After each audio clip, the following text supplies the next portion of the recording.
चलो hello good evening students. तो आज का आपका जो पेपर था, ठीक है, उसका सॉल्यूशन है, ज़रा देख लेते हैं इसको। सबसे पहले क्वेश्चन नंबर 1। तो क्वेश्चन नंबर 1 में क्या दिया है? अ बॉडी ऑफ मास दिया अपने को, moving along X axis with the speed of 5 metre per second. The magnitude of its momentum is recorded as. तो हमको मोमेंटम निकालना है, ठीक है। हमको पता है मोमेंटम का फॉर्मूला क्या होता है, मास इंटू वेलोसिटी। तो मास कितना है इसका 3.513 kg इंटू वेलोसिटी कितना है, तो वेलोसिटी है 5.00। अगर आप ज़रा ध्यान दोगे तो मास में जो है 4 सिग्निफिकेंट फिगर्स है और स्पीड में जो है वो 3 सिग्निफिकेंट फिगर्स है। तो जब हम लोग मोमेंटम का आंसर लिखेंगे तो उसमें हम लोग मिनिमम सिग्निफिकेंट फिगर्स लिखेंगे, मतलब 3 सिग्निफिकेंट फिगर्स लिखेंगे, ठीक है। ज़रा देख लेते हैं इसको मल्टीप्लाई करके। तो 3.513 इंटू 5, तो 5 3 15, 5 1 5 1 5 6, 5 5 25, 5 2 5 3 15 16 17, यहाँ पे पॉइंट आएगा। तो ये हो गया 17.565 बराबर, क्योंकि यहाँ पे मिनिमम सिग्निफिकेंट फिगर्स 3 है, ठीक है। तो इसलिए हम लोग इसको सिर्फ 3 डिजिट तक लिखेंगे। अब यहाँ तक लिखने के लिए इसके बाद इस 5 को राउंड ऑफ करना पड़ेगा। तो इसके बाद जो नंबर है वो 6 है, तो 5 में +1 कर देंगे तो ये हो जाएगा 17.6। तो करेक्ट आंसर है ऑप्शन ए, 17.6 kg पर मीटर पर सेकेंड, ठीक है। क्वेश्चन सेकेंड देख लेते हैं। इसमें क्या बोला है, percentage error in the measurement of mass and speed are 2%। तो परसेंटेज एरर इन मास अपने को दिया है, तो मास में परसेंटेज एरर मतलब change in mass upon original mass into 100। तो परसेंटेज एरर इन मास हमको दिया है 2% and percentage error in speed, तो change in speed upon speed multiply by 100। तो परसेंटेज एरर इन स्पीड हमको दिया है 3%। हमको पूछा क्या दिया, error in the measurement of kinetic energy obtain. तो काइनेटिक एनर्जी में एरर पूछा है, तो हमको पता है change in kinetic energy upon original kinetic energy multiply by 100 into percentage is equal to क्या आएगा। काइनेटिक एनर्जी का फॉर्मूला क्या होता है, हाफ mv²। तो चेंज इन mass upon mass into 100 percentage plus v² था तो 2 change in velocity upon velocity multiply by 100 percentage में, ठीक है। तो मास में कितना परसेंटेज एरर है, तो मास में 2% का एरर है, तो ये हो गया 2% प्लस 2 इंटू वेलोसिटी में कितने का एरर है 3%। तो 3 2 6, 6 प्लस 2 कितना हो गया 8, तो 8%। तो ऑप्शन सी करेक्ट है। क्वेश्चन थर्ड देख लेते हैं। इसमें क्या बोला है, body is projected vertically upwards with if time t1 and t2 with the times at which it is at height h about the point of projection while ascending and descending. तो एक body है, suppose उसको initial velocity कितनी दी है u, और ये ऐसे कुछ बॉडी मोशन कर रहा है, ठीक है। टाइम t1 पे ऊपर जाने का टाइम, वो ज़मीन से कितना हाइट ऊपर है h, फिर ऐसे ऊपर से नीचे आया, फिर वापस ये टाइम t2 है, वापस कितना हाइट ऊपर है h, ठीक है। तो हमको पूछा क्या तो हमको पूछा इन लोग ने h की वैल्यू निकालना है, ठीक है।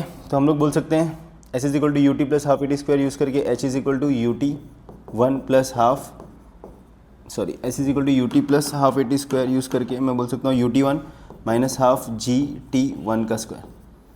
सही है, ऊपर वाले डायरेक्शन को चाहिए तो मैं नेगेटिव ले रहा हूँ, बराबर है। तो ये इसका हाइट हो गया इन टर्म्स ऑफ t1।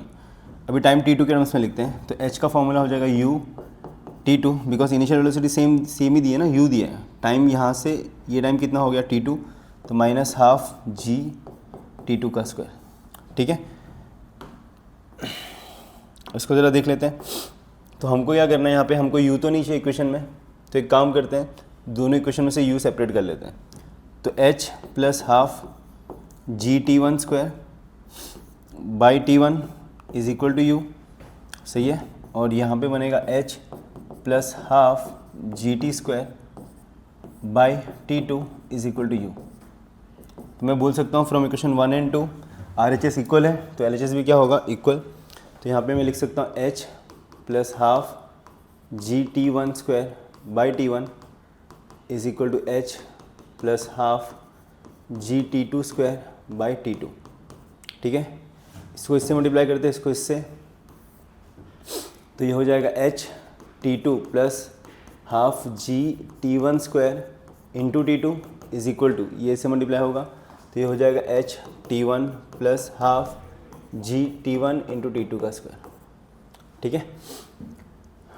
ये प्लस साइड चेंज किया तो माइनस, तो H T2 माइनस T1, ठीक है, प्लस साइड चेंज किया तो माइनस और H कॉमन ले लिया, इज इक्वल टू ये प्लस साइड चेंज किया तो माइनस, तो ये हो जाएगा half G T1 T2 square minus half G T1 square into T2, ठीक है।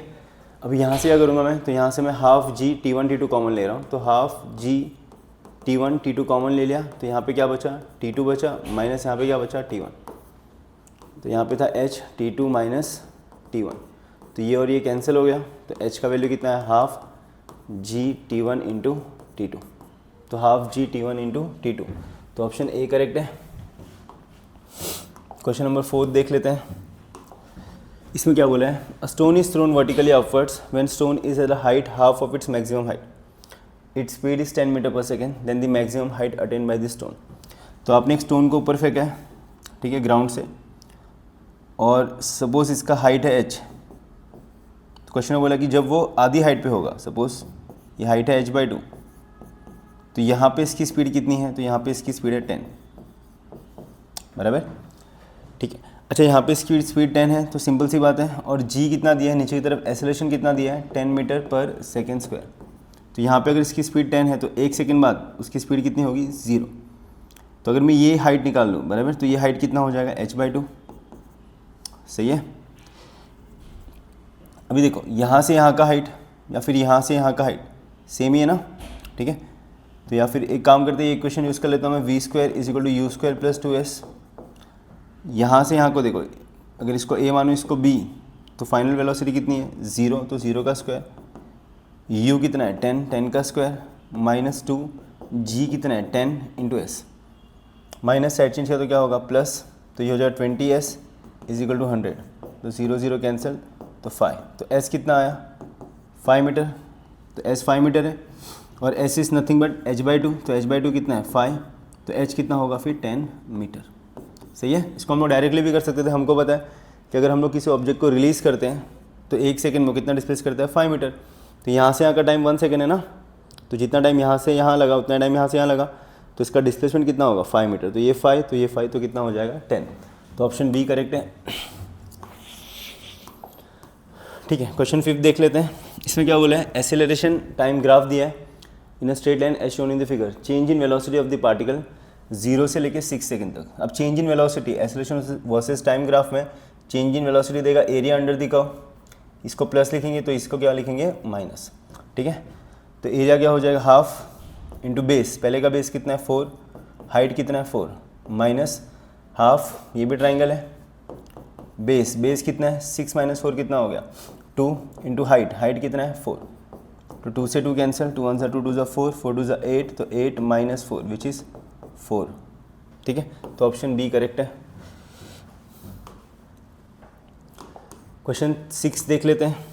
इसमें क्या बोला है, a gun is firing bullet with velocity v0 by rotating it through 360 degree in the horizontal plane, the maximum area cover, तो maximum area cover पूछा है, तो इसके लिए मुझे मैक्सिमम रेंज चाहिए, तो हमको पता है मैक्सिमम रेंज का फॉर्मूला क्या होता है u²/g, कितनी वेलोसिटी से प्रोजेक्ट किया है v0 से, तो ये हो जाएगा v0² तो कितना एरिया कवर करे, तो एरिया ऑफ अ सर्कल है, तो एरिया ऑफ अ सर्कल क्या होता है πr², तो ये हो जाएगा πv0²/g, तो πv0²/g, तो ऑप्शन ए करेक्ट है।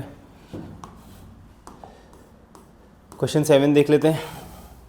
If T1 and T2 are the time of flight of 2 complementary angles then range of projection are, T1 और T2 टाइम ऑफ फ्लाइट है 2 कॉम्प्लीमेंट्री एंगल्स के, तो अगर एक एंगल थीटा है तो दूसरा एंगल क्या होगा, दूसरा एंगल होगा 90 माइनस थीटा, सही है। तो पहले का टाइम ऑफ फ्लाइट कितना आएगा 2u साइन θ/g, दूसरे का टाइम ऑफ फ्लाइट क्या आएगा 2u sine 90 minus θ/g, sine 90 minus θ is nothing but cos θ, तो ये हो जाएगा 2u cos θ/g, तो T2 मिला, ठीक है।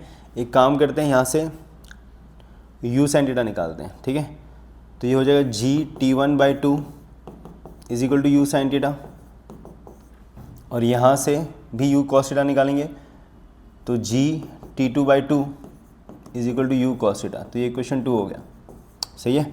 अब हमको क्या पूछा है रेंज, बराबर, रेंज और T1 T2 के बीच का रिलेशन। तो यहाँ पे इसीलिए मैंने जानू चाहिए यू साइन थीटा और यू कॉस थीटा निकाला, क्योंकि मुझे पता है रेंज का फॉर्मूला क्या होता है, 2u sine theta into U cos theta by G, बराबर। तो इसको 2 इंटू यू साइन थीटा, तो यू साइन थीटा के बदले क्या लिख सकता हूँ, G T1/2 into U cos theta के बदले क्या लिख सकता हूँ, जी T2/2, और पहले से नीचे क्या था, जी। तो जी से जी क्या हो गया, कैंसिल, 2 से 2 क्या हो गया, कैंसिल। तो ये हो जाएगा half G T1 into T2, तो half G T1 into T2, तो ऑप्शन डी करेक्ट है। क्वेश्चन नंबर 8 देख लेते हैं, ठीक है। तो क्वेश्चन नंबर 8 में क्या बोला है हमको, ठीक है। क्वेश्चन नंबर 8 में बोला है ग्रास ओपर कैन जंप मैक्सिमम डिस्टेंस। तो मैक्सिमम डिस्टेंस, एक ग्रास ओपर है, मैक्सिमम डिस्टेंस कितना जंप कर रहे हो, 1.6 मीटर। तो ये हमको दिया है रेंज, मैक्सिमम रेंज है, ठीक है। It spends negligible time on ground, how far can it go in 10√2 second. तो जब आपका टाइम कितना होगा 10√2 सेकेंड्स, तो उस टाइम में वो कितना दूर जाएगा, ठीक है। तो यहाँ पे रेंज का फॉर्मूला मुझे पता है u²/g, मैक्सिमम रेंज का, मैक्सिमम रेंज है तो थीटा कितना होगा 45, तो u² हो जाएगा rg, सही है। तो u हो जाएगा √rg। तो r कितना दिया हमको, रेंज 1.6, g की वैल्यू 10, तो ये कितना हो जाएगा फिर 16, √16 इज़ 4, तो इनिशियल वेलोसिटी है 4 मीटर पर सेकेंड, ठीक है। और यहाँ से मुझे टाइम ऑफ फ्लाइट मिल जाएगा। टाइम ऑफ फ्लाइट का फॉर्मूला क्या है, 2u साइन थीटा बाई जी, तो 2 इंटू यू कितना दिया हमको 4 साइन 45, साइन 45 कितना होता है 1/√2, और जी कितना होता है 10, तो ये हो जाएगा 8/√2 10√2। तो ये मुझे टाइम ऑफ फ्लाइट, अभी एक जंप करने के लिए इतना टाइम लगा, तो मुझे इतने टाइम में कितने जंप होंगे वो निकालना है। तो मैं बोलूँगा total number of jump is equal to total time upon एक जंप का टाइम। टोटल टाइम कितना है 10√2, और टाइम ऑफ फ्लाइट एक जंप का टाइम कितना है 8/10√2, तो ये ऊपर जाएगा तो 10 × 10 100 इंटू √2 इंटू √2 क्या हो जाएगा 2/8, तो 4 × 8, 400/4 इज़ 25, तो 25 जंप्स वो करेगा, ठीक है। तो एक जंप जब वो कर रहे हैं तो कितना डिस्टेंस ट्रेवल कर रहे हैं 1.6 मीटर, तो मुझे टोटल डिस्टेंस चाहिए, तो टोटल डिस्टेंस के लिए क्या करूँगा, total number of jumps into range. तो टोटल नंबर ऑफ जंप कितना है 25, और रेंज कितना है 1.6, ठीक है। तो 25 इंटू 1.6, 6 5 30, 6 2 12, 13 14 15, 5 1 5 2, तो ये हो जाएगा 0 10, तो कितना हो रहा है फिर ये 40 मीटर। तो कितना डिस्टेंस ट्रेवल करेगा 40 मीटर, तो ऑप्शन डी करेक्ट है। क्वेश्चन नंबर 9 देख लेते हैं। इसमें क्या बोला हमको, इन the figure shown the frictional coefficient between table and the block is 0.2। तो टेबल और ब्लॉक के बीच का कोएफिशिएंट हमको दिया है, और ये कितना दिया हमको, coefficient of friction 0.2। Find the ratio of tension in the right and the left. Tension in the right कितना है T2, और टेंशन इन द लेफ्ट कितना है T1, तो इसका रेशियो मुझे चाहिए, सही है, ठीक है। अब सबसे पहले देख लेते हैं कि ये ब्लॉक मूव करेगा कि नहीं करेगा, ठीक है। अगर आप देखोगे तो यहाँ पे 15 kg की वजह से कितना फोर्स लग रहा है, नीचे की तरफ कितना फोर्स लग रहा है, तो 150 न्यूटन 15 G, और 5 kg कितना फोर्स लगा रहा है नीचे की तरफ वेट की वजह से 50 न्यूटन, बराबर। तो इन दोनों का ये लग रहा है एंटी क्लॉकवाइज और ये लग रहा है क्लॉकवाइज, तो दोनों का जो फोर्स है वो माइनस होगा, तो 150 माइनस 50 कितना हो गया 150 न्यूटन। तो यहाँ पे नेट फोर्स यहाँ पे लग रहा है 150 न्यूटन, सॉरी 150 माइनस 50 कितना हो गया 100 न्यूटन, सही है। अब इस ब्लॉक को देखते हैं। अब ये ब्लॉक मूव तब करेगा जब स्टैटिक फ्रिक्शन की वैल्यू इससे ज़्यादा होनी चाहिए, फोर्स से ज़्यादा होनी चाहिए, तभी वो बैलेंस कर पाएगा ना, ठीक है। तो यहाँ पे देखते हैं कि स्टैटिक फ्रिक्शन कितना लगेगा, तो इस पे इसकी ग्रेविटी कितना फोर्स लगेगा 50 न्यूटन, तो नॉर्मल फोर्स भी कितना होगा 50, तो स्टैटिक फ्रिक्शन मैक्सिमम कितना हो सकता है, तो हो सकता है μs × n, तो म्यू कितना दिया 0.2, नॉर्मल कितना है 50, तो इसका आंसर आएगा 0 से 0 कैंसिल 2, तो 10 न्यूटन। तो मैक्सिमम फ्रिक्शन 10 न्यूटन है, तो और ये फोर्स कितना लग रहा है 100 न्यूटन, तो बट वैसे ये जो ऑब्जेक्ट है वो रेस्ट पे होने वाला नहीं है, ये मोशन में होगा, सही है, ठीक है। रेस्ट को देख लेते हैं अभी।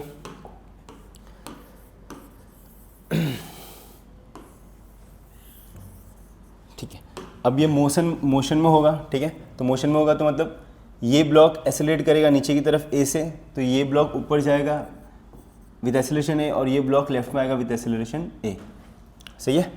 तो इस ब्लॉक को हम लोग देख लेते हैं सबसे पहले। सबसे पहले एसेलरेशन निकाल लेते हैं। तो एसेलरेशन क्या हो जाएगा, नेट फोर्स, ये फोर्स कितना लग रहा है, तो ये फोर्स लग रहा है 150 माइनस ये फोर्स कितना लग रहा है, तो यहाँ पे ग्रेविटेशनल फोर्स कितना लग रहा है 50, सही है। और यहाँ पे फ्रिक्शन कितना फोर्स लगाएगा, तो फ्रिक्शन फोर्स लगाएगा शायद अभी हम लोगों ने निकाला था म्यू एन, तो म्यू कितना था 0.2 एन एम जी, तो 0.2 इंटू एम कितना है 5 इंटू जी 10, तो 0 0 कैंसिल, तो 10 न्यूटन, तो फ्रिक्शन लगा रहा है 10 न्यूटन का फोर्स इधर, ठीक है। तो फ्रिक्शन फोर्स लग रहा है क्लॉकवाइज, ग्रेविटी यहाँ पे लग रही है क्लॉकवाइज और यहाँ पे लग रही है एंटी क्लॉकवाइज, बराबर। तो ये प्लस ये माइनस माइनस, ठीक है, अपॉन टोटल मास कितना है इसका 15, इसका 5 + 5, तो ये हो जाएगा 150 माइनस ये कितना है 50, तो 100 - 10 कितना हो गया 90, तो 90/25, तो एसेलरेशन होगा 90/25 मीटर पर सेकेंड स्क्वायर, ठीक है। तो सब लोग एसेलेट करेंगे 90/25 मीटर पर सेकेंड स्क्वायर। एक काम करते हैं, अभी इस पर देखो, यहाँ पे टेंशन कितना है T1, तो यहाँ पे भी टेंशन कितना होगा T1, यहाँ पे T2, तो यहाँ पे भी कितना होगा T2। इसका फ्री बॉडी डायग्राम बनाते हैं 15 kg वाले का। तो 15 kg में नेट फोर्स नीचे की तरफ है, एसेलरेशन नीचे की तरफ है, टेंशन ऊपर की तरफ है और ग्रेविटेशनल फोर्स भी नीचे की तरफ है 150 न्यूटन, ठीक है। तो मैं बोल सकता हूँ 150 minus T1 is equal to 15 mass into acceleration.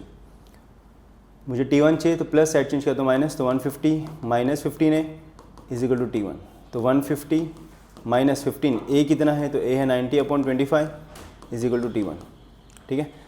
तो 5 5 × 25, 5 3 × 15, अब ये 5 1 × 5 6 7 8 9 4 5 8 × 40, तो ये हो जाएगा 150 माइनस 18 × 3, 8 3 कितना 24 4 2 8 3 1 3 4 5, तो 54 इज इक्वल टू T1, तो 150 माइनस 54, तो 150 माइनस 54, 4 10 10 माइनस 4 कितना हो गया 6, 14 14 माइनस 5 कितना हो गया 7 7 14 8 9, तो 96, तो T1 कितना आया 96 न्यूटन, सही है।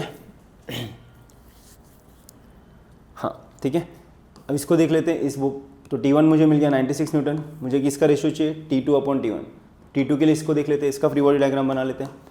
तो 5 kg वाले को अगर आप देखोगे,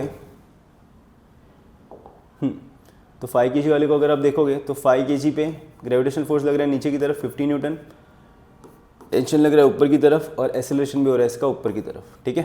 तो मैं बोल सकता हूँ T2 माइनस 50, मास कितना है 5 और एसेलरेशन a, तो T2 कितना हो जाएगा, तो ये हो जाएगा 5 इंटू a कितना है, तो a है 90/25 माइनस 50 साइड चेंज किया तो प्लस 50, ठीक है। 5 1 × 5 5 × 25, तो 5 1 × 5 18, तो ये हो जाएगा 18 + 50 विच इज़ 68, तो T2 आया 68 न्यूटन। मुझे रेशियो चाहिए T2/T1 का, तो T2 कितना आया, T2 आया हमको 68 और T1 कितना आया, T1 आया 96, ठीक है। इसको चाहिए तो कैलकुलेट कर सकते हैं, 2 से 2 3 = 6, 2 4 = 8, 2 4 = 8, 2 9 2 8 = 16, फिर वापस 2 से जाएगा, 2 1 = 2, 2 7 = 14, 2 2 = 4, 2 4 = 8। अब और तो इसको और डिवाइड नहीं कर सकते, डेसिमल में आ सकता है सिर्फ, तो 17/24, तो ऑप्शन ए करेक्ट है, ठीक है। नेक्स्ट क्वेश्चन देख लेते हैं, question 10।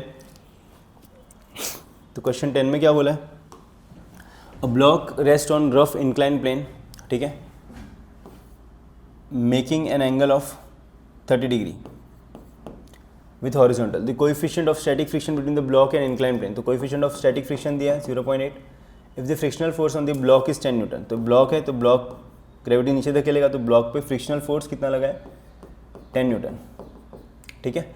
The mass of the block पूछा है, तो हमको पता है कि along the surface gravitational force कितना लगेगा mg sin थीटा लगेगा यहाँ पे, तो मैं बोल सकता हूँ कि frictional force mg sin theta को क्या कर रहा है बैलेंस, तो F = क्या हो जाएगा mg sin थीटा, तो फ्रिक्शन कितना है 10 = m, g कितना है 10, sin 30 इज हाफ, सही है, 10 से 10 कैंसिल, 2 डिवीजन में साइड चेंज किया तो मल्टीप्लाई, तो कितना होगा ब्लॉक का मास 2 kg, तो ऑप्शन ए करेक्ट है,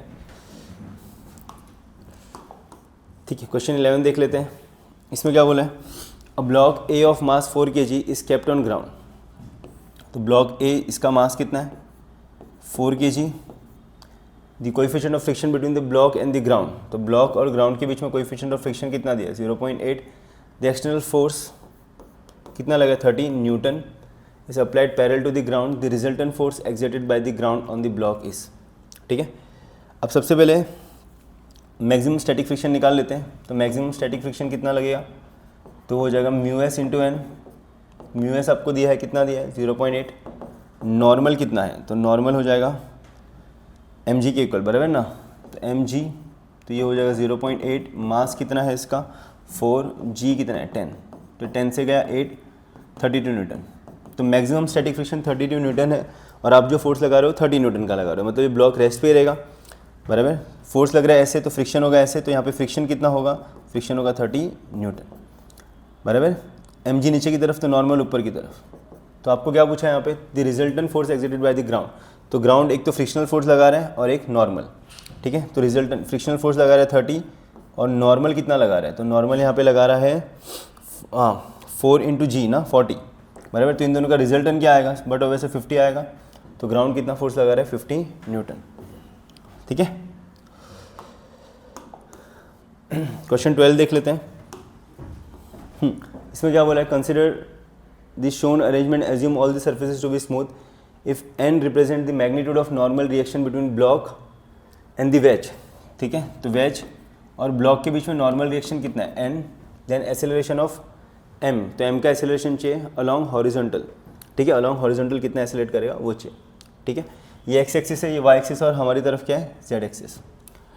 अब देखो ये नॉर्मल है, इंक्लाइन प्लेन और हॉरिजॉन्टल के बीच का एंगल थीटा, तो नॉर्मल और वर्टिकल के बीच का एंगल भी थीटा, तो n, तो यहाँ पे आएगा n cos थीटा और ये आएगा n sin थीटा, ठीक है।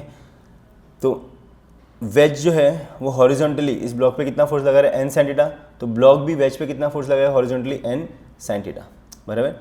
तो इस n sin थीटा की वजह से ये तो कैपिटल M है, ये इधर एसिलेट करेगा, तो मैं बोल सकता हूँ इसका जो एसिलरेशन होगा वो होगा फोर्स कितना लग रहा है n sin थीटा, और वेज का मास कितना कैपिटल M, सही है। तो n sin theta upon capital M, तो n sin theta upon capital M के ए बी सी तीनों ऑप्शन है, बराबर। बट ये जाएगा किधर, तो बट वैसे वेज इधर जाएगा, ये साइड एसिलेट करेगा, तो ये पॉजिटिव एक्स एक्सिस, तो ये नेगेटिव एक्स एक्सिस, तो ऑप्शन बी करेक्ट है। सॉरी, ऑप्शन बी नहीं, ऑप्शन सी करेक्ट है, n sin theta upon M और नेगेटिव एक्स एक्सिस, ठीक है। ठीक है, क्वेश्चन 13 को देख लेते हैं। A block of mass 1 kg is projected from point A along irregular rough inclined surface and reaches the point B as shown in the figure. The coefficient of friction between the block and the inclined plane. तो coefficient of friction हमको दिया है 0.5.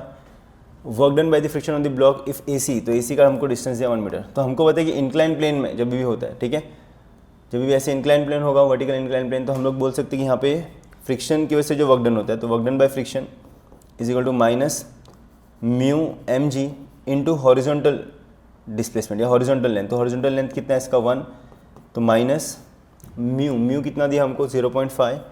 Block का mass कितना है, तो block का मास है 1, जी है 10, तो ये कैंसिल, तो ये हो गया 5, तो आंसर कितना है -5 जूल्स। तो ऑप्शन डी करेक्ट है।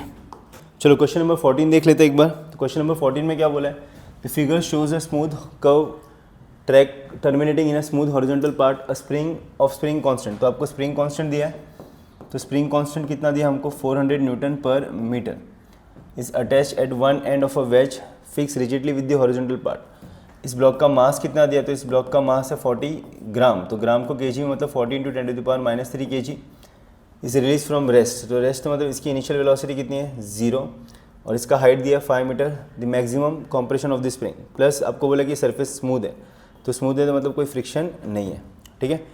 अब मुझे बोला कि इसका कॉम्प्रेशन कितना होगा मैक्सिमम।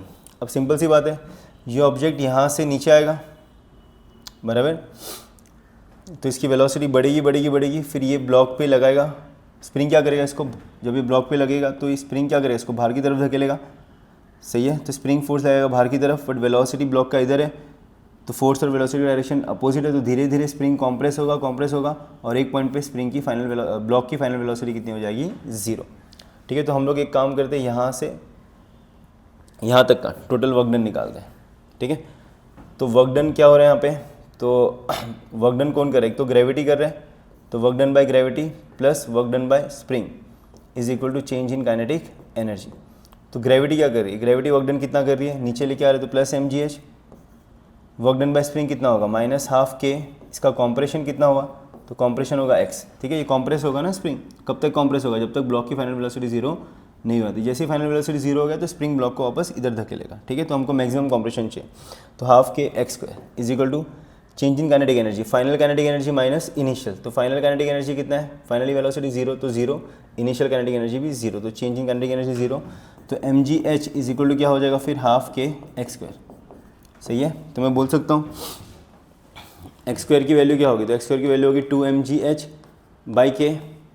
तो x की वैल्यू क्या होगी अंडर रूट ऑफ 2, मास कितना है ब्लॉक का, तो ब्लॉक का मास है 40 इंटू 10⁻³ g की वैल्यू कितनी है 10, और इसका हाइट कितना है, तो इसका हाइट है 5 अपॉन k, तो k की वैल्यू कितनी है 400, सही है। 40 गया, ये 0 से ये 0 भी गया, 5 टू कितना हो गया 10, तो ये 10 ये 10, ये 0 से -2 हो गया है, 10⁻² का स्क्वायर रूट 10⁻⁻1, तो 10⁻⁻1 मीटर मतलब 0.1 मीटर। अगर सेंटीमीटर में करोगे तो मल्टीप्लाई बाय 100, तो विच विल बी 10 सेंटीमीटर।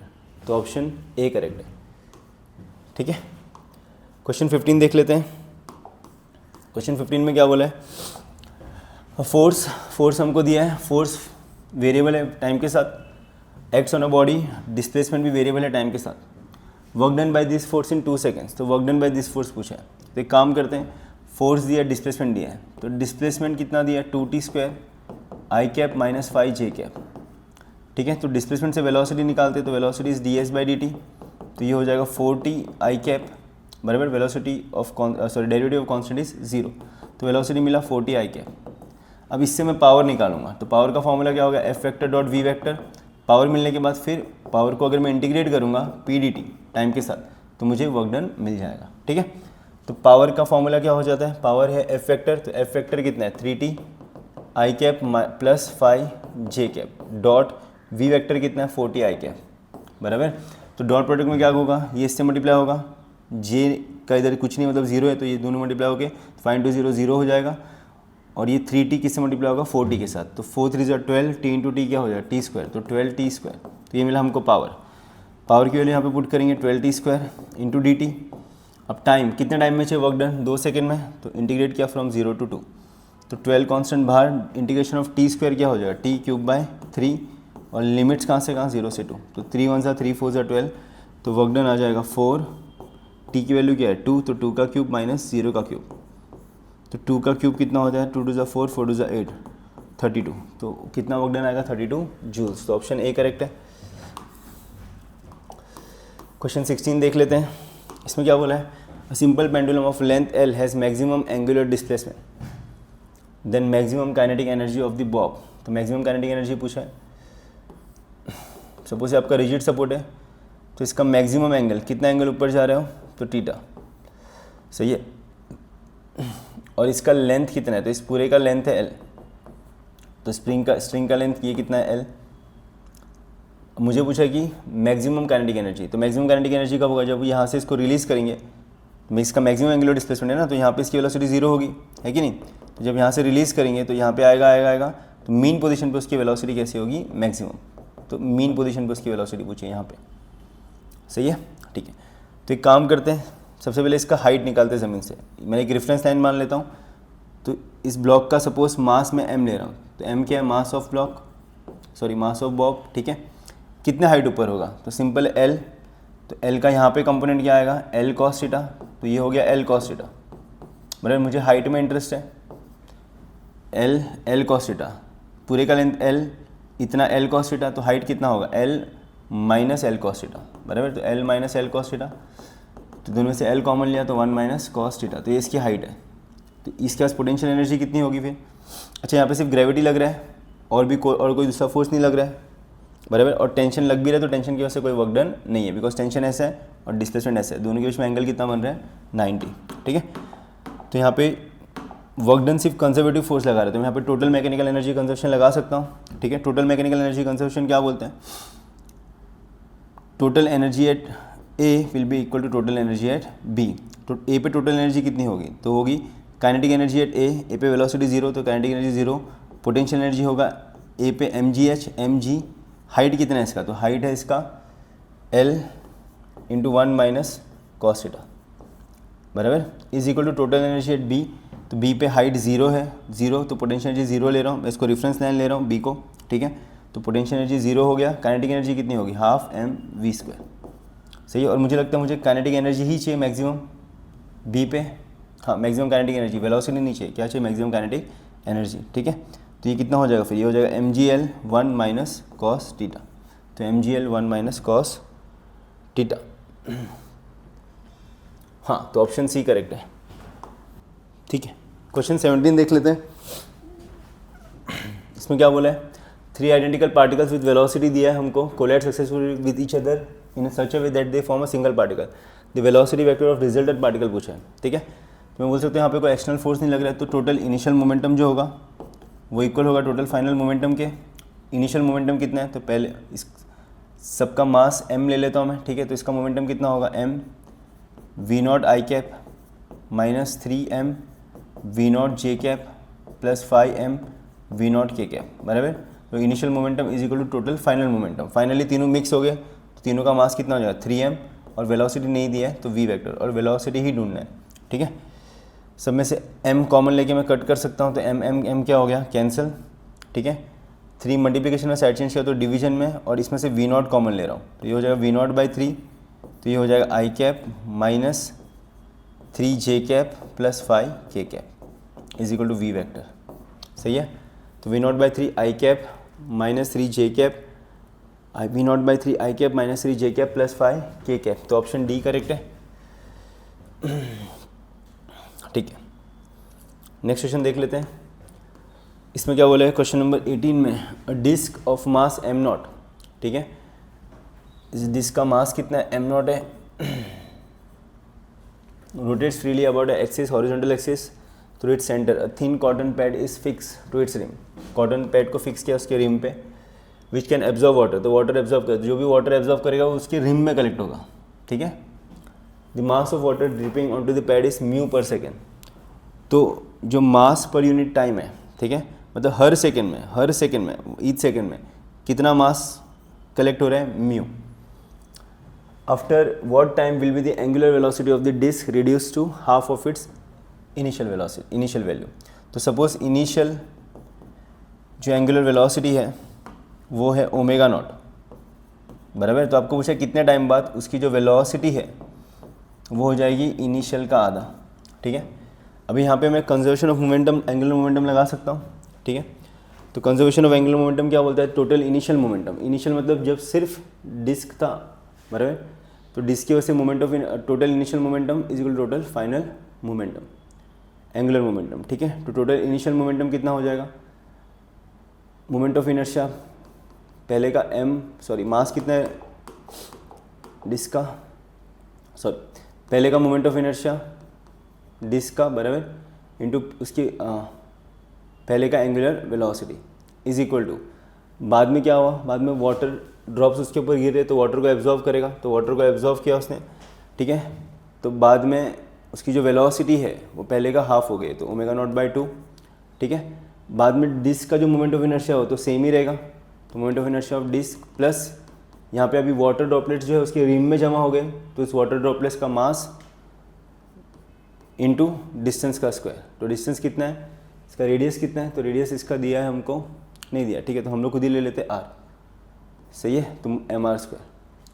अब वाटर ड्रॉपलेट्स कितने जमा होंगे टाइम टी में, सिंपल है, 1 सेकेंड में म्यू जमा हो रहे हैं, तो टाइम टी में कितना जमा होगा, टी म्यू, तो जो मास होगा वो कितना हो जाएगा, टी इंटू म्यू, और ये हो जाएगा r², सही है, ω0/2, और यहाँ पे भी moment of inertia of disc into ω0, तो ω0 से ω0 क्या हो गया, कैंसिल, 2 डिवीजन में साइड चेंज किया तो मल्टीप्लाई, तो 2 times moment of inertia of disc is equal to moment of inertia of disc plus T U mu into r²,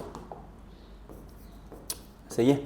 हमको टाइम चाहिए, तो I D plus side change किया तो minus, तो 2ID माइनस आई D कितना होगा, I D moment of inertia of disc कितना होता है, mr²/2, बराबर। मास कितना दिया इसका, m0 दिया डिस्क का, बराबर ना, स्मॉल m0,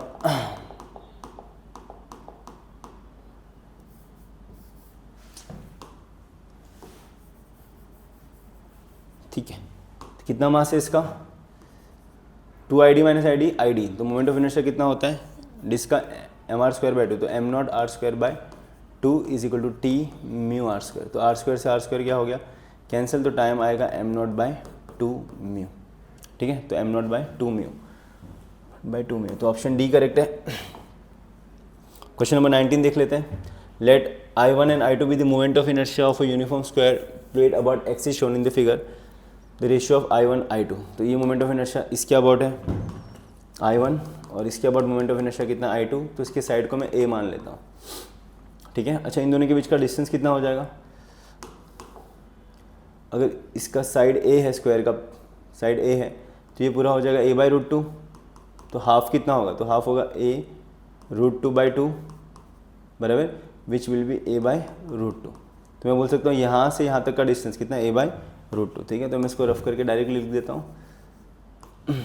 स्क्वायर का साइड कितना है A, सही है, तो ये डिस्टेंस, ये एक्सिस और ये एक्सिस के बीच का डिस्टेंस, परपेंडिकुलर डिस्टेंस कितना है A बाई रूट टू। ठीक है, तो moment of inertia of square about this axis बराबर, तो इसका मोमेंट ऑफ इनर्शिया कितना होगा, m साइड का स्क्वायर बाई 12। सही है, अब मेरे को I2 चाहिए, तो I2 में पैरेलल एक्सिस थ्योरम लगा सकता हूँ। तो moment of inertia about NX is equal to moment of inertia about centre plus MR square. तो moment of inertia about centre कितना I1 प्लस मास और इन दोनों के बीच का डिस्टेंस, डिस्टेंस कितना A बाई रूट टू और इसका क्या हो जाएगा स्क्वायर। सही है, तो I2 कितना हो जाएगा फिर I1 कितना MA square by 12 plus MA square, root two का स्क्वायर क्या होगा 2, दोनों का डिनोमीटर सेम करना है, तो मल्टीप्लाई बाय 6 और डिवाइड बाय 6 टू कितना होगा 12, तो 6 MA square plus MA square कितना हो जाएगा 7 MA स्क्वायर बाई 12। सही है, तो I2 मिल गया।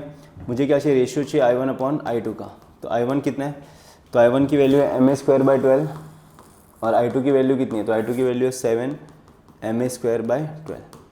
सही है, तो ये यहाँ पे जाएगा, यहाँ पे जाएगा, तो अल्टीमेटली 12 से 12 कैंसिल हो जाएगा, MA स्क्वायर से MA स्क्वायर कैंसिल और ये 7 इधर जाएगा, तो ये हो जाएगा I1 by I2 is equal to 1 by 7। तो ऑप्शन डी करेक्ट है। क्वेश्चन 20 देख लेते हैं। A sphere is rolling down a plane of inclination theta to the horizontal, the acceleration of its centre. क्या बोला क्वेश्चन में, sphere is rolling down a plane, sphere roll कर रहा है एक प्लेन के अबाउट और कितना, प्लेन का एंगल ऑफ इंक्लिनेशन कितना है थीटा। सही है, एक्सीलरेशन पूछा है, तो इसका जो एक्सीलरेशन होगा, तो हमको पता है इसका एक्सीलरेशन a होगा और वो एक्सीलरेशन का फॉर्मूला होता है g sine theta upon 1 plus के स्क्वायर बाय आर स्क्वायर। सही है, अभी यहाँ पे डिनोमीटर की कुछ तो वैल्यू है, डिनोमीटर कुछ तो है, तो जब इसका ओवरऑल जो आंसर आएगा वो जी साइन थीटा से छोटा आएगा, तो मैं बोल सकता हूँ इसका जो एक्सेलरेशन होगा वो less than g sine theta होगा, तो ऑप्शन बी करेक्ट है। क्वेश्चन 21 देख लेते हैं। इसमें क्या बोला, particle starts performing SHM, its amplitude is a, at one time its speed is half that of maximum speed, तो उसकी जो स्पीड है वो मैक्सिमम स्पीड की आधी है। एट दिस मोमेंट डिस्प्लेसमेंट पूछा है, तो v का फॉर्मूला क्या होता है, omega under root of a square minus x square, आपको x निकालना है। v मैक्स का फॉर्मूला क्या होता है, ओमेगा a बाय 2, तो ओमेगा से ओमेगा क्या हो गया cancel, squaring on both side, तो ये हो जाएगा a square minus x square, तो यहाँ पे आएगा square by 4 plus side change किया तो माइनस, तो ये हो जाएगा a square minus a square by 4 is equal to x square. सही है, माइनस का भी साइड चेंज किया, 4 माइनस 1 कितना हो गया 3, तो 3a square by 4 is equal to x square, तो taking square root on both side, तो x होगा √3 square root of a square a square root of 4 is 2, तो √3a बाय 2, √3a बाय 2, तो ऑप्शन बी करेक्ट है। इसमें क्या पूछा है क्वेश्चन में, identify the correct variation of potential energy as a function of displacement from mean position और X square from mean position और X square a harmonic oscillator u। ठीक है, तो potential energy versus potential energy का formula क्या होता है, half k x square बराबर, तो यहाँ पे potential energy versus x square का ग्राफ अगर आप देखोगे, तो potential energy versus x square का ग्राफ, तो potential energy directly proportional to x square, तो ग्राफ आएगा straight line passing through origin, तो ऑप्शन सी करेक्ट है। ये पोटेंशियल एनर्जी वर्सेस एक्स का ग्राफ है, एक्स स्क्वायर का नहीं, ठीक है, ए वाला। तो क्वेश्चन 23 देख लेते हैं। इसमें क्या बोला है, the equation of motion of a particle of mass 1 gram, तो आपको मास दिया पार्टिकल का 1 ग्राम, तो 1 gram is nothing but 10 to the power -3 kg, और डिफरेंशियल इक्वेशन दिया है x is displacement in metre from the mean, frequency पूछा है, तो एक काम करते हैं डिफरेंशियल इक्वेशन को कंपेयर करते हैं, d² upon dt² plus ओमेगा² x है बराबर, तो पाई स्क्वायर किसके इक्वल हो गया, ओमेगा स्क्वायर, तो omega square is equal to pi, तो omega is nothing but 2 pi n सही है, मुझे फ्रीक्वेंसी चाहिए, तो taking square root on both side, sorry omega square is equal to pi square, तो यहाँ पे पाई स्क्वायर है, taking square root on both side, तो 2 pi n is equal to pi, तो पाई से पाई कैंसिल, तो n is equal to 1/2, तो 1/2 hertz, तो ऑप्शन ए करेक्ट है। ठीक है, क्वेश्चन 24 देख लेते हैं। इसमें क्या बोला है, 3 resistance are joined together to form a letter y as shown in the figure if the potential of the terminals a b c, a का पोटेंशियल दिया है, b का दिया है, c का दिया है, ठीक है, then the potential at point A, तो यहाँ के पोटेंशियल को मैं v0 ले लेता हूँ।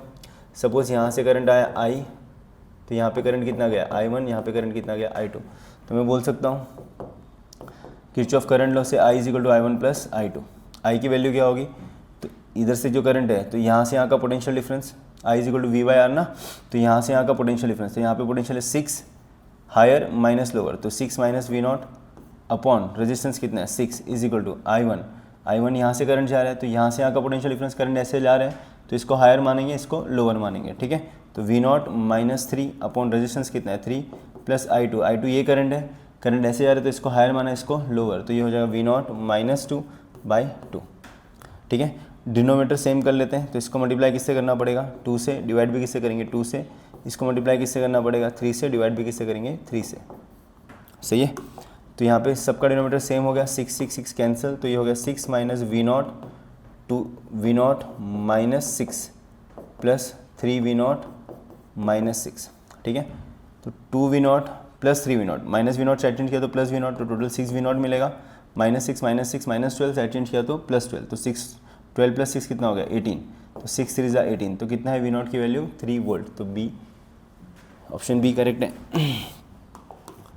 क्वेश्चन 25 देख लेते हैं। The drift velocity of free electrons in a conductor is v, तो ड्रिफ्ट वेलोसिटी v दिया है when a current I is flowing, ठीक है, तो सपोज जब उसमें करंट I फ्लो कर रहा है और उसका रेडियस कितना है, तो हमको होता है ड्रिफ्ट वेलोसिटी का फॉर्मूला जो है वो है I/a इंटू एन ई, बराबर, सही है, n सेम है, e सेम है, I और एरिया चेंज हो रहा है, रेडियस चेंज हो रहा है ना, और एरिया को मैं क्या लिख सकता हूँ पाई r स्क्वायर लिख सकता हूँ, तो pi r square into n e, ठीक है, तो मैं बोल सकता हूँ यहाँ पे ड्रिफ्ट वेलोसिटी जो है डायरेक्टली प्रोपोर्शनल होता है करंट को और इनवर्सली प्रोपोर्शनल होता है रेडियस के स्क्वायर को।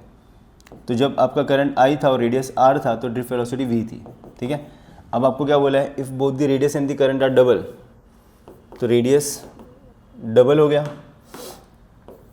तो डबल मतलब पहले का रेडियस R तो अभी का रेडियस 2R, तो 2R का स्क्वायर क्या होता है 4R स्क्वायर, पहले करंट I तो अब करंट कितना हो गया 2I, तो 2 1 से 2 2 जा 4, तो V2 कितना हो जाएगा I/R स्क्वायर, तो I/R स्क्वायर क्या होता है V, तो ये हो जाएगा V/2, सही है, तो आंसर क्या आएगा V/2, तो ऑप्शन बी करेक्ट है। रीडिंग क्वेश्चन 26 देख लेते हैं। Reading of the ammeter as per figure shown in the figure, ammeter की रीडिंग पूछिए। अभी यहाँ पे देखोगे तो ये रजिस्टर ये और ये तीनों भी कैसे कनेक्टेड है पैरेलल में, सही है, तो इसका इफेक्टिव कितना आएगा, तो इसका इफेक्टिव आएगा R/N ना, तो 2/3 बराबर, और ये तीनों का मैंने निकाल दिया फर्स्ट सेकंड थर्ड का। अब ये जो है तीनों ये इसके साथ 2 ओम के साथ सीरीज़ में है और यहाँ पे कनेक्टेड 2 वोल्ट का बैटरी और यहाँ पे एमीटर है, ठीक है, तो एमीटर से यही करंट निकलेगा ना, तो आई का फॉर्मूला क्या हो जाएगा, तो I is equal to net EMF 2 upon net resistance, तो नेट रेजिस्टेंस कितना है ये और ये सीरीज़ में है, तो 2 + 3 + 2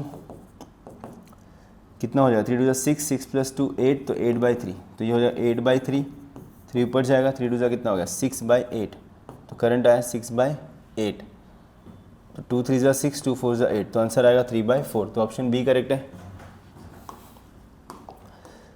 क्वेश्चन 27 देख लेते हैं। इसमें क्या बोला है, the 3 resistance of equal value are arrange in different combination shown below, arrange them in increasing order of power. तो हमको पता है पावर का फॉर्मूला क्या होता है I²R, तो power is directly proportional to resistance, तो जिसका रेजिस्टेंस ज़्यादा उसका पावर ज़्यादा, सिंपल है। अभी इसका रेजिस्टेंस R, तो टोटल रेजिस्टेंस हो गया 3R, तो पहले वाले का रेजिस्टेंस 3R है, इसका R तो कितना हो गया 2R, तो फर्स्ट वाले का रेजिस्टेंस है 3R, दूसरे वाले का R + R 2R, तो ये 2R इसके साथ कैसे है पैरेलल में, तो मैं बोल सकता हूँ इसका जो इफेक्टिव रेजिस्टेंस होगा वो होगा R1 × R2 upon R1 + R2, है कि नहीं, तो 2 ये हो जाएगा 2R², 2R + R कितना हो गया 3R, एक R से एक R कैंसिल, तो 2/3R, ठीक है। थर्ड वाले का देख लेते हैं। थर्ड वाले का रजिस्टर तीनों भी पैरेलल में है, तो पैरेलल में सीधा बोल सकता हूँ R/3, और फोर्थ वाले का, तो फोर्थ वाले का दोनों पैरेलल में है, दोनों पैरेलल में कितना आएगा R/2 प्लस सीरीज़ में तो R, तो 2R तो कितना हो जाएगा 3R/2। सही है। तो सबसे ज़्यादा रेजिस्टेंस फर्स्ट वाले का है, तो सबसे ज़्यादा पावर फर्स्ट वाले का होगा। उसके बाद जो रेजिस्टेंस ज़्यादा है वो फोर्थ का है, बराबर 3/2R 2/3R से बड़ा है ना, तो फिर पावर बड़ा होगा फोर्थ वाले का। उसके बाद जो रेजिस्टेंस ज़्यादा है वो सेकेंड वाले का 2/3R, ये 1/3R, बराबर। तो पावर बड़ा होगा फिर 2 का, फिर लास्ट में किसका होगा 1 का। ठीक है। तो मैं बोल सकता हूँ power of 1 is greater than power of 4 is greater than power of 2 is greater than power of, नहीं सॉरी, लास्ट में कौन था 3 ना, हाँ। तो सबसे ज़्यादा पावर किसका है P1 P4 P2 P3, बराबर। तो P3 should be less than P2, P2 should be less than P4, P4 should be less than P1। तो ऑप्शन ए करेक्ट है। क्वेश्चन 28 देख लेते हैं। इसमें क्या बोला है, 2 cells A and B of EMF 1.3 volt 1.5 volt respectively are arranged as shown in the figure. The voltmeter reads 1.45 volt। तो वोल्टमीटर के अक्रॉस पोटेंशियल डिफरेंस कितने का है 1.45 वोल्ट का है। ठीक है। और वोल्टमीटर आइडियल है, आइडियल है मतलब इसका रेजिस्टेंस इनफाइनाइट होगा, तो इस वोल्टमीटर में से कोई करंट जाने वाला नहीं है, तो जो करंट जाएगा इसी सर्किट में से जाएगा। ठीक है। तो करंट का फॉर्मूला क्या है नेट EMF। तो ये सेल और ये सेल अपोज कर रहे हैं लाइक टर्मिनल साथ में, तो मैं बोल सकता हूँ 1.5 minus 1.3 net potential difference upon net resistance, R1 और R2 सीरीज में हो जाएगा तो R1 प्लस R2। तो 1.5 माइनस 1.3 तो 0.2 अपॉन R1 प्लस R2, तो ये मुझे मिला करंट I मिल गया। ठीक है। अब पूछा गया हमको तो हमको पूछा है हाँ R1 और R2 के बीच का रिलेशन। एक काम करते हैं, यहाँ पे देखते हैं इस वाले में, तो यहाँ पे पोटेंशियल डिफरेंस कितना दिया है 1.45, तो मैं बोल सकता हूँ terminal potential difference is equal to क्या हो जाएगा E2 माइनस, इसमें से सपोज करंट कितना जा रहा है I, तो I इंटू रेजिस्टेंस कितना है R2, बराबर। तो पोटेंशियल डिफरेंस कितना है 1.45 माइनस E2 कितना है, तो E2 है 1.5। ठीक है। अच्छा एक काम करते हैं, हाँ ये माइनस है, इसका साइड चेंज कर लेते हैं, तो IR2 is equal to E2 minus क्या हो जाएगा V, बराबर। तो E2 कितना है 1.5 माइनस V कितना है 1.45, तो 1.5 माइनस 1.45। ठीक है।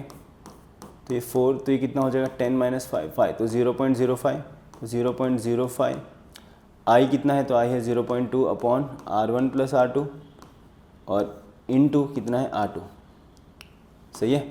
तो एक काम करते हैं, मल्टीप्लाई करते हैं दोनों जगह पे 100 से, तो 100 से मल्टीप्लाई करने पे 0.2 का 20 बन जाएगा, 20 R2 upon R1 plus R2 और ये बन जाएगा 5।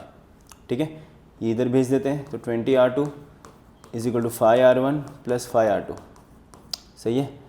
प्लस R2 साइड चेंज किया तो माइनस R2, तो 20 माइनस 5 कितना हो गया 15 R2 is equal to 5 R1।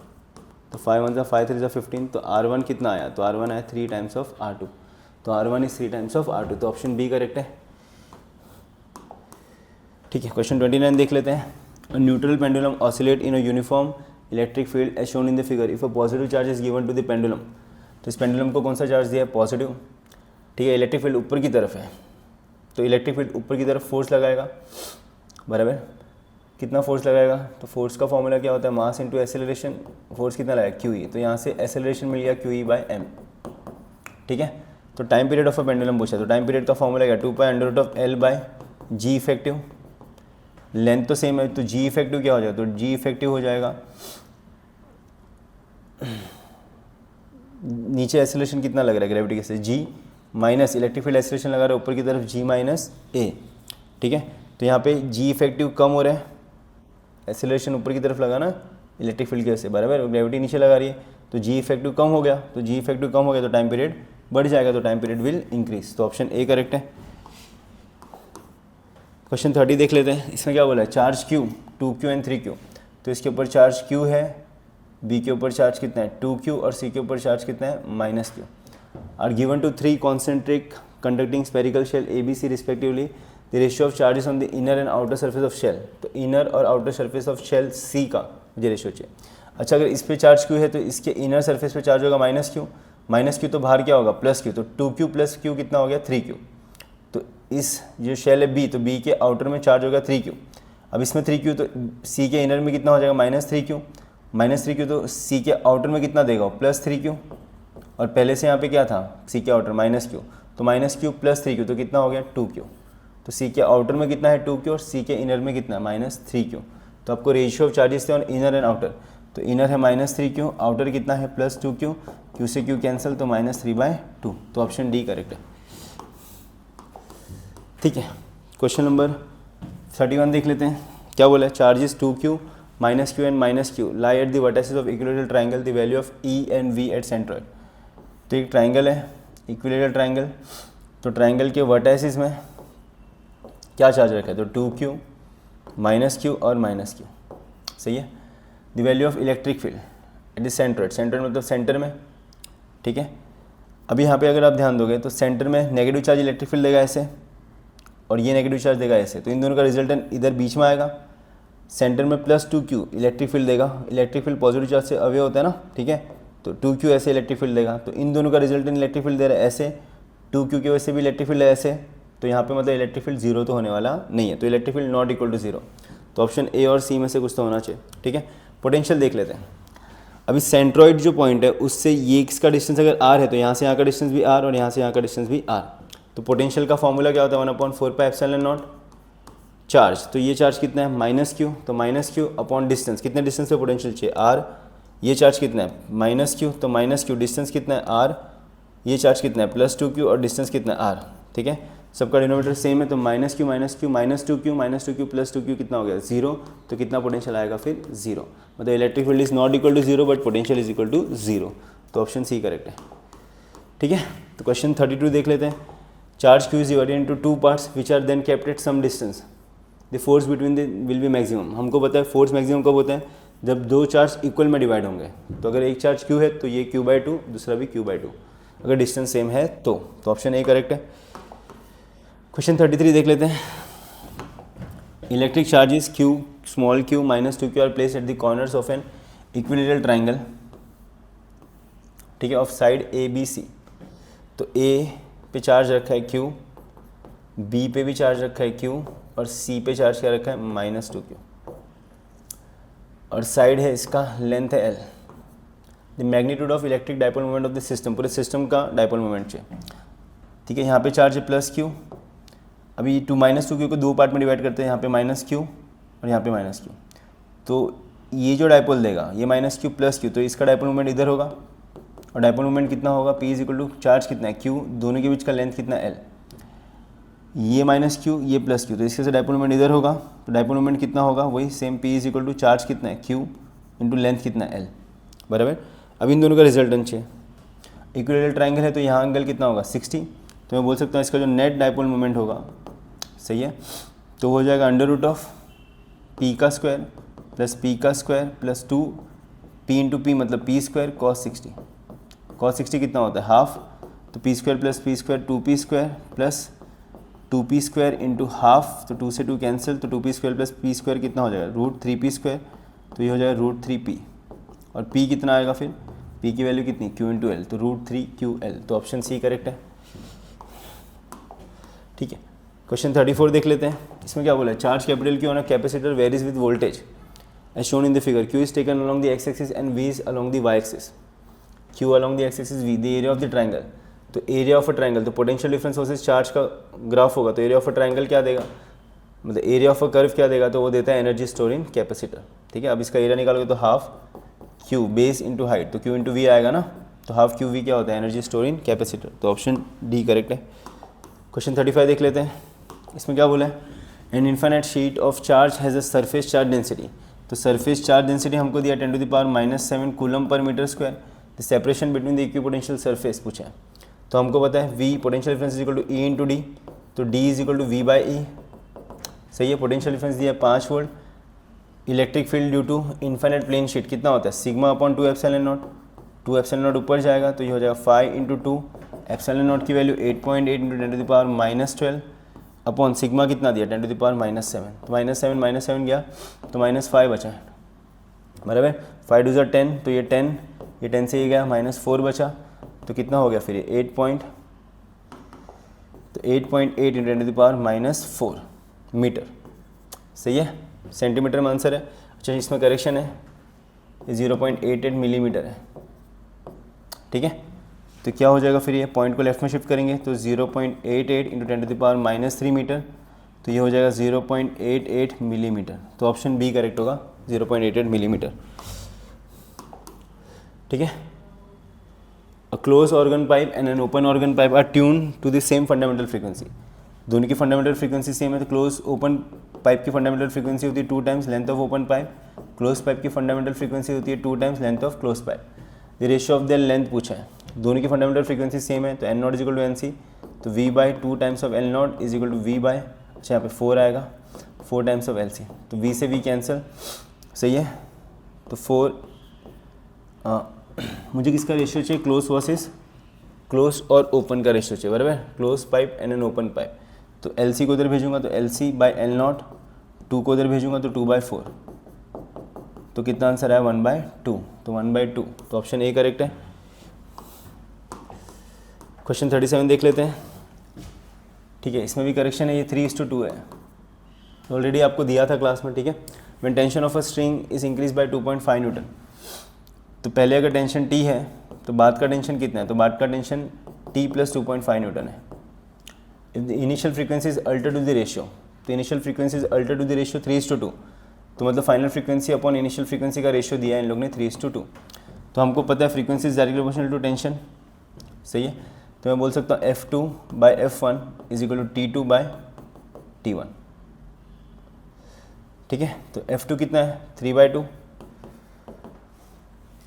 Sorry, frequency is directly proportional to square root of T, तो यहाँ पे स्क्वायर रूट आएगा, तो F2/F1 is equal to square root of T2, T2 कितना है T + 2.5 अपॉन T, बराबर, स्क्वायरिंग ऑन बोथ साइड, तो 9/4 T + 2.5/T, T को इधर भेजा,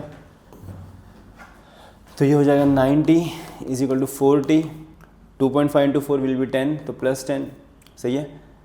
तो ये 9 - 4 कितना हो गया 5T इज इक्वल टू 10, तो T कितना आया फिर 2, तो टेंशन कितना आया 2, ऑप्शन डी करेक्ट है। क्वेश्चन 38 देख लेते हैं, क्या बोला इसमें, if λ1, λ2, λ3 are the wavelength of the wave giving resonance to fundamental frequency, तो फंडामेंटल फ्रीक्वेंसी N0 है,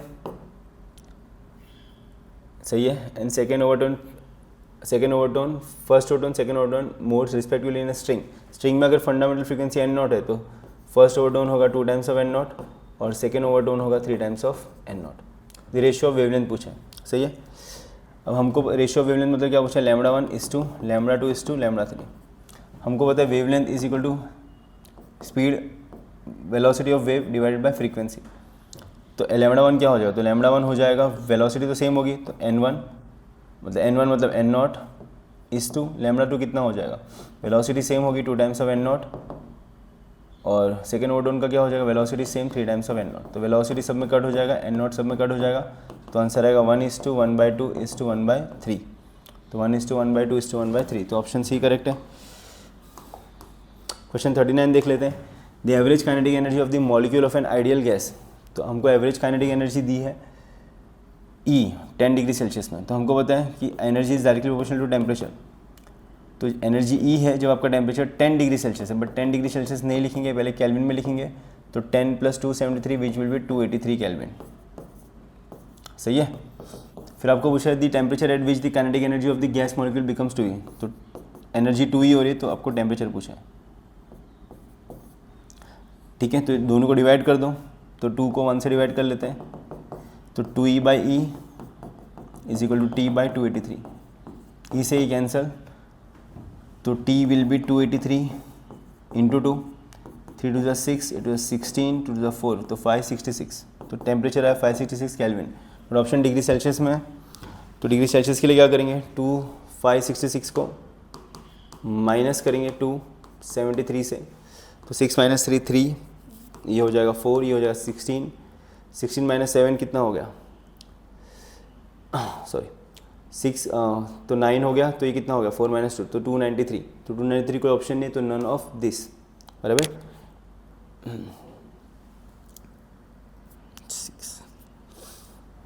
ठीक है, सही है, तो 293 डिग्री सेल्सियस कोई भी ऑप्शन नहीं, तो ऑप्शन डी करेक्ट है। क्वेश्चन 40, इसमें क्या बोला है, the PV diagram of a system undergoing thermodynamic transformation shown in the figure, the work done by the system is going from A to B. तो एरो जो है ऐसे नहीं था ए टू बी, तो ऐसे था, ये करेक्शन किया था आपकी क्लास में, ठीक है। तो एरो ए टू बी, फिर बी टू सी, फिर सी टू ए इज 50 कैलोरी। तो work done by the system is going from, तो वर्क डन आपको दिया है, कितना दिया है 50 कैलोरी और 80 कैलोरी हीट, तो हीट आपको दिया 80 कैलोरी, आपको पूछा गया है। तो आपको पूछा है the change in internal energy, तो मैं बोल सकता हूँ change in internal energy is equal to heat given minus work done. तो 80 माइनस 50, तो ये कितना हो जाएगा 30, तो plus 30 calorie. Question D correct है। क्वेश्चन 41 देख लेते हैं।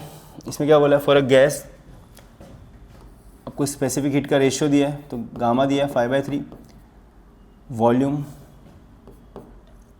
640 क्यूबिक सेंटीमीटर, सडनली कॉम्प्रेस कर दिया, सडनली कॉम्प्रेस किया। सडनली कॉम्प्रेस करने का मतलब है कि अडायबेटिक प्रोसेस है, सही है।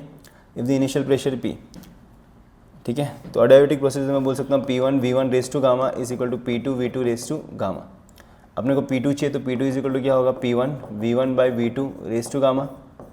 P1 कितना दिया है, P V1 कितना है, तो पहले का वॉल्यूम है 640, बाद का वॉल्यूम कितना है 80, गामा कितना है 5/3, तो 0 0 कैंसिल, 8 8 64, तो P2 की वैल्यू क्या आएगी, तो P2 की वैल्यू आएगी P, तो 8 बराबर, तो क्यूब रूट ऑफ 8 और ये पावर 5, तो क्यूब रूट ऑफ 8 कितना हो जाएगा 2, तो 2 का पावर 5 बराबर, 2 2 4, 4 इंटू 4 इंटू 2 4 16 से 32, तो 32P।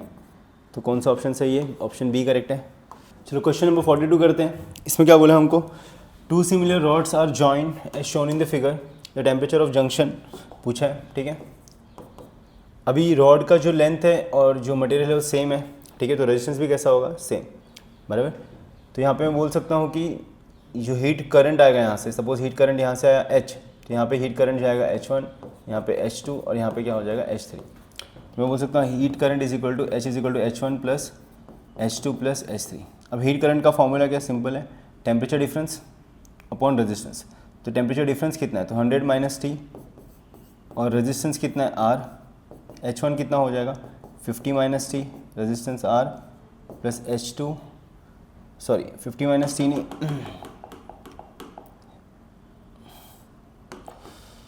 हीट फ्लो कर रहा है from higher temperature to lower, heat ऐसे जा रहा है ना, तो T माइनस 50, ठीक है, तो T माइनस 50, रेजिस्टेंस कितना R प्लस H2, तो T minus 0, resistance R plus H3, T minus 50, resistance R, ठीक है। तो यहाँ पे बोल सकता हूँ रेजिस्टेंस सब में सेम है, ठीक है, तो ये हो जाएगा 100 minus T is equal to minus 50 minus 50 minus 100, तो T प्लस 3, तो ये हो जाएगा 3T माइनस 100, तो माइनस T साइड चेंज किया तो plus T, minus 100 side change किया तो प्लस 100, तो 200 इज इक्वल टू 40, तो T कितना आएगा फिर 25 डिग्री सेल्सियस।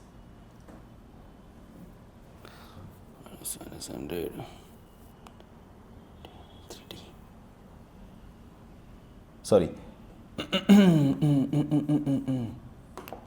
4 1 4 4 5 20 0, तो T कितना आएगा फिर 50 डिग्री सेल्सियस, ठीक है, तो ऑप्शन ए करेक्ट है। ओके इसमें क्या बोला है, 2 thin blankets give more hotness then 1 blanket of thickness equal to this because a layer of air is form between this 2 blankets which is bad conductor of heat, ठीक है, तो option B correct है। At critical temperature surface tension of liquid is 0, तो option A correct है, सही है। इसको देख लेते हैं। An ideal liquid flows through a horizontal tube, the velocity of liquid in the two sections which have areas of cross section A1 V1 A1 A2, velocity V1 V2, the difference in the level of the liquid in the two vertical tube। फैला बोला है the volume of the liquid flowing through the tube in unit time is A1 V1, ये तो सही है, बराबर। हम equation of continuity हमको पता है कि A1 V1 is equal to A2 V2, तो वॉल्यूम रेट ऑफ फ्लो कैसा होता है, सेम होता है, जितना पानी आएगा उतना पानी जाएगा, ठीक है। अब दूसरा हमको बोला है कि ये नहीं, हाँ बट ये हम लोग ने सॉल्व किया, बराबर। अब यहाँ पे अगर बर्नौलीज प्रिंसिपल लगाते हो तो हमको पता है कि V2 square minus V1 square is equal to 2GH, तो ऑप्शन फर्स्ट और थर्ड करेक्ट है, तो ऑप्शन बी करेक्ट है, ठीक है। और ऑप्शन सी में शायद इसको हम लोगों ने चेंज करके 2 बनाया था, तो ऑप्शन बी करेक्ट है, ठीक है। चलो thank you so much, all the best.